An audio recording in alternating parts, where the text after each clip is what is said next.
was like working with Edward James Olmos? Gosh, well, it changed hugely. When I first met Eddie, I thought he'd taken a hit out on me. The way he stared me down every time I walked into the room, it's like, you know, how dare you blonde-haired, blue-eyed, limey kid come in here and try and play my son when I've got 3 perfectly good sons who are up to the task. Which he informed me pretty well straight away, and he said, you know, my son Bodhi's coming up to visit this weekend. And I thought, well, you know, my ticket on Air Calendar's about to come under my door any second, because that would be it. And then Bodhi showed up, and he was lovely. But, so at the beginning, he was trying to terrify me, and it kind of worked, and it was kind of good, because, you know, those of you who've seen the miniseries, we're not exactly singing from the same hymn sheet. He would say things like, he dragged me into the makeup truck, sat me down, and then sat himself down next to me, and we both looked into the mirror for a really long time without saying anything.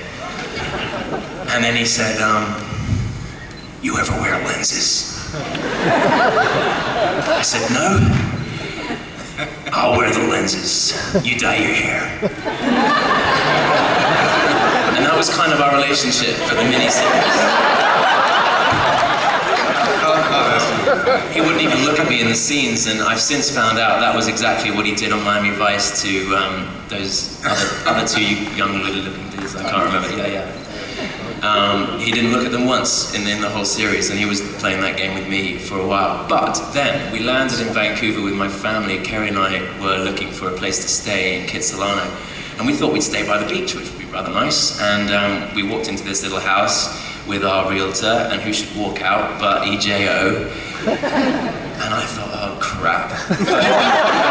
Not only are we not getting on as father and son, but now he's bidding for the same house that I want to live in, and I've got no chance of winning that battle. But he ran out, literally ran out, picked up Isla, gave her a huge hug, and did the same to me, and then the relationship completely changed. And you know, Eddie's a really goofy, family-loving guy who just creates that atmosphere. And you know, I'm lucky enough to sort of, you know, he's kind of my dad in LA, because I don't have a dad in LA. I have a dad in most cities. I just play these father-son relationships out again and again. Who wants to be my Atlanta daddy?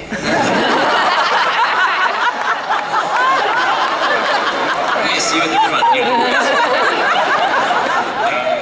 So anyway, we're very close now. He's kind of godfather to all my kids, and we live near each other in LA, and he's just the warmest, affable, most empowering, enabling person ever, which really puts his performance in the miniseries into context, because he did play the scary alpha male very well, as you know.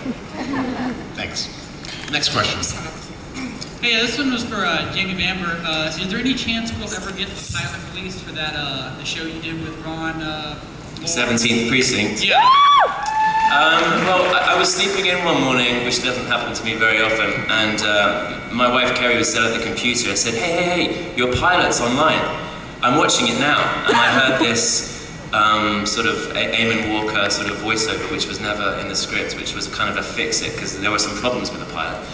And I thought, well, fuck, I must sit down and watch this thing. But by the time I got out of bed, it had been pulled by NBC and all the legal business that they have. You've seen it. I know a lot of you guys have seen it, but I haven't. So you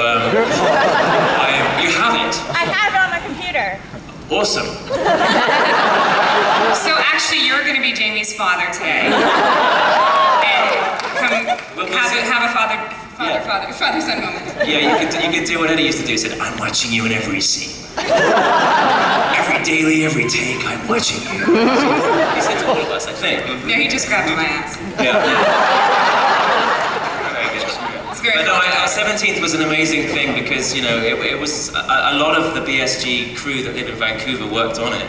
So it really did feel like a kind of swan song and a new beginning. And it's just a shame that it didn't quite go down well with you know, the powers that be at NBC. But we had a lot of fun making it. It was a very complicated show, and I think I understand why it didn't get picked up. If Ron had a mini-series like he had with Battlestar to establish his, you know, quite complicated world, then I think we could have been telling another really powerful allegorical story as he did with Battlestar. But you know, it wasn't to be, and it's not really anyone's fault. It was one of those things that was just maybe too sophisticated for a one-hour network pilot. You know, and the audience apparently at the screenings just wasn't able to quite get it. But you guys are brighter than the average audience, so if you speak to row 3 over there, you can all be watching it at the screenings. Next question.